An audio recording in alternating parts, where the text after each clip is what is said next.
નમસ્કાર। અમરેલી જિલ્લાના સાવરકુંડલા નજીક સેંજળ પાસે મોટી દુર્ઘટના। પાલીતાણાના ગંઠોડ ગામેથી દીકરીને તેડવા આવેલી બોલેરો ગાડી પલટી મારી। સેંજળ ગામેથી દીકરીને લઈને પરત ફરતી કાર અચાનક બેકાબૂ બનતા અકસ્માત સર્જાયો।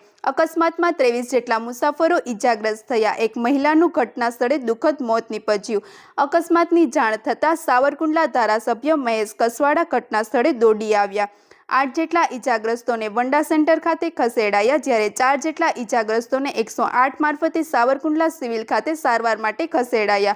સાવરકુંડલા સિવિલ હોસ્પિટલમાં તમામ ઈજાગ્રસ્તોની તીવ્ર સારવાર શરૂ કરવામાં આવી। 15 માંથી 6 મુસાફરોને વધુ સારવાર માટે અમરેલી રિફર કરાયા। ગંઠોડ ગામેથી રિદ્ધિ ચૌહાણને તેડવા આવેલ પરિવારજનો આજે આ મોટા અકસ્માતનો ભોગ બન્યા। વધુ સમાચાર માટે જોડાયેલા રહો। RP Gujarat news, Rajkot.